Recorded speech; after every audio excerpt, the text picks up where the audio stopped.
ሰላም ጤና ይስጥልኝ ልብሴን እንወር በለው ይላል ያገሬ ሰው ምክንያቱም አለባበሱን ካይሄው ትልቅ ሰው ሊመስል ይችላል አንተ ነገር ግን ተጠግተ ስታየው ሐሳቡና አመለካከቱ በጣም ይወረደና የደከመ ሰው ነው ስለዚህ ከዚህ ቀጥዬ የጻፉላችሁ ያስገባውትን ቪዲዮ ተመለከቱት ዘንድ ጋብዣችሁ የአማራ ምግብ እንጀራ አልበላም እንጀራ ለምሳሌ የኦሮሞ ምግብ አይደለም የኦሮሞ ምግብ ጮርሳ ጨጨብሳ አንጮቴ ዳንጋ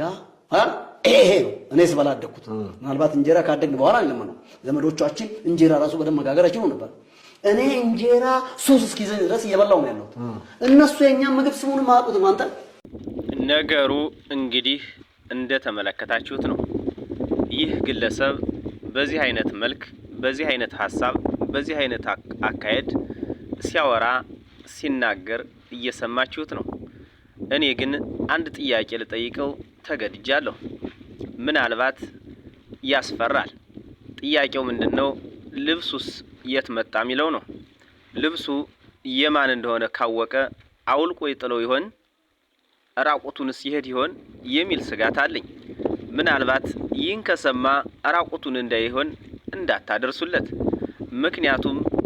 ይህ ሰው ውስጡ የሞተና የደከማ አስተሳሰብ ያለው ሰው ስለሆነ ልብሱም የነሱ ነው በማለት አውልቆ ከጣለው ራቁቱን የሚሆነው ሰው ብዙ እንዳይሆን ፈልጌ ነው ስለዚህ ይህንን ቪዲዮ ካየው ምናልባት ልብሱም የነሱ ነው በሚል ምክንያት አውልቆ ከጣለው ደግሞ ራቁቱን እንዳይሆን ሰጋለታለሁ ስለዚህ ሌሎቻችሁ ግን ይህንን ቪዲዮ የምትመለከቱ ሁሉ ይህ ሰው ምን አይነት ግንዛቤ እንዳለው ምን አይነት ሐሳብ እንዳለው እንዲህ አይነት ሰዎችስ ምን አይነት ሐሳብ እንዳላቸው መገመት አያዳግትም ይሁን እንጂ ምናልባት ትንሽ ድሪቶ ለብሰው በጣም ጫማም የሱን ያህል ሳይጨመቱ ጥልቅና አዋቂ ብስልና በጣም ጠንካራ የሆኑ ሰዎችን እናገኛለን ስለዚህ ልብሴን እንወር በለው ያልሁት መግቢያዬ ላይ ለዚህ ነው ሰው ልብሱን አይቶ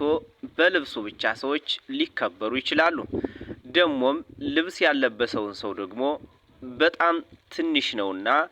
ይህ ሰው ደካማ ነው ልንለው አንችልም ስለዚህ ልብስ ማንኛውንም ሰው አይለካም ልብስ የሚለካን ቢሆን ኑሮ በዚህ ሰውዬ መገመት ይቻላል ልብስ የሚለካን ሆኖ ቢሆን ጫማ የሚለካን ሆኖ ቢሆን በዚህ ሰውዬ ልክ መነጋገር መወቃቀስ እንችል ነበር ነገር ግን ልብሶቻችን ማንነታችንንም ስለማይለኩ እኛ በዚህ ልክ ተረድተናል ዛሬ ጀምሮ የአማራ ምግብ እንጀራ አልበላም እንጀራ ለምሳሌ የኦሮሞ ምግብ አይደለም የኦሮሞ ምግብ ጮርሳ ጨጨብሳ አንጮቴ ዳንጋ ይሄ ነው እኔ ስበላ አደኩት ምናልባት እንጀራ ካደግን በኋላ አይለምነው ዘመዶቻችን እንጀራ ራሱ በደም መጋገር አይችሉ ነበር እኔ እንጀራ ሶስ እስኪዘኝ ድረስ እየበላው ነው ያለው እነሱ የኛ ምግብ ስሙን ማቁት ማንተ